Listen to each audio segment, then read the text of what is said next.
Good evening to those bored enough to watch. Last year, I made a video about horror games, in which I mostly talked about the Five Nights at Freddy's games mostly because, well, that's the only exposure I had to the horror genre of games at the time. Has that changed much since then? Not necessarily. If anything, it's continued to be my only exposure. I've played a few other horror games since then, an example of that being the Callisto Protocol, in which I didn't really find very frightening at all. When that video had released, I had only made a video about the first two Five Nights at Freddy's games, in which since then I've gone on to make more videos about those games and even talk about some of the prominently known fan games, such as the Return to Bloody Nights and the Five Nights at Candy's games. In this video, I want to take a look back on the horror games I've talked about since the previous video of this nature and have a general discussion about them as a whole. Additionally, while I do apologize for the smaller video in comparison to what I've made before, this may serve as a good way to close the gap between now and some of the bigger videos I'm currently working on. So, with that, let's discuss more of the horror genre.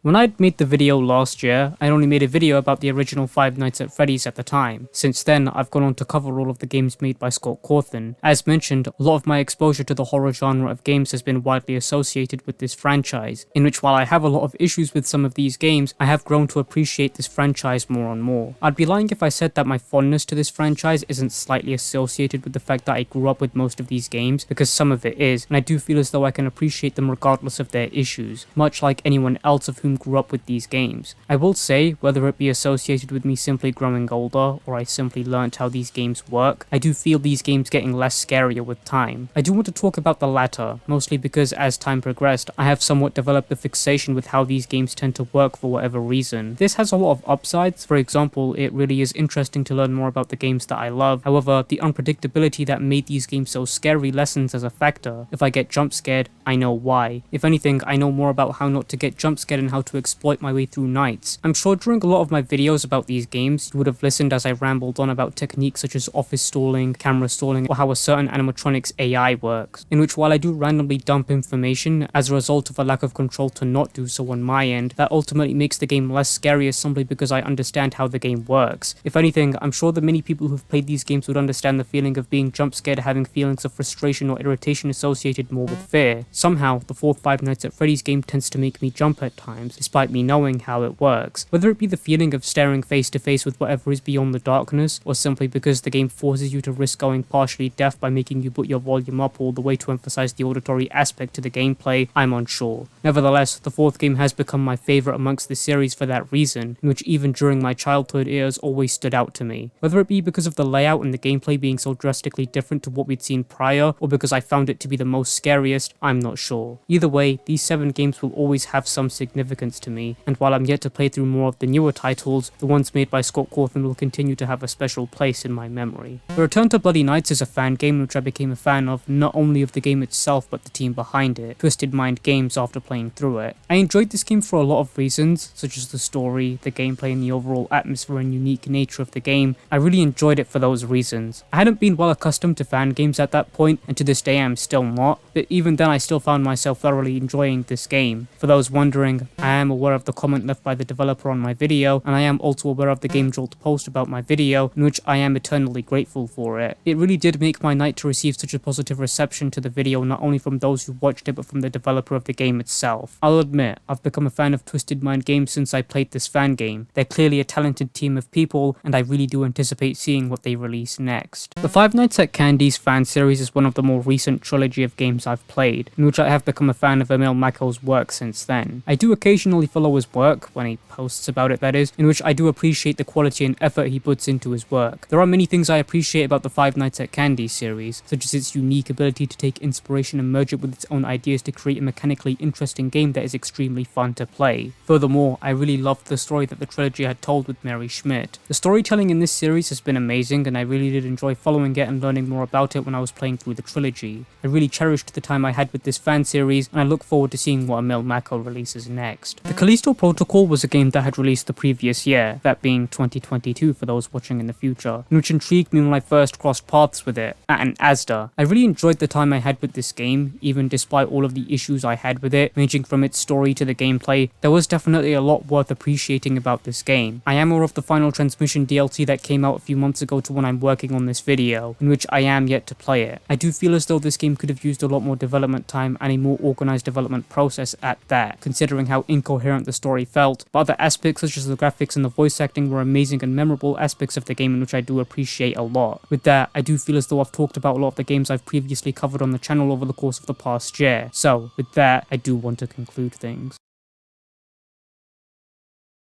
In case it hadn't been clear enough, I'm not one to play through a lot of the horror genre of gaming. I picked up the Callisto Protocol through intrigue alone and knew nothing about it when I first picked up the game, not even the genre it was associated with. I played a lot of the Five Nights at Freddy's games because it was what I grew up with, and the interest I have in the games have continued to follow me as I get older. While I don't mind taking recommendations, the horror genre of games have never really interested me, in which, having said that, I do feel as though it's worth mentioning that I do occasionally play them from time to time, in which the ones I've played through, as hopefully conveyed through this video, have been great and amazing games to play through. So, there's the video. I hope you all enjoyed it. Apologies for the lack of uploads lately. I have been working on a few bigger ones which have been taking some time to complete. Seeing as how Halloween is nearing, I figured I'd make this video to at least prepare for that. If you want to see the list of games I want to make videos about in the future, then you can always do so through the link in the description. Additionally, if you want to follow me, then my socials will be linked in the description, as well as any afterthoughts or messages I may want to add. With that, I haven't really got much else I want to say, so I'll see you all in my next video. I hope you all enjoyed the video,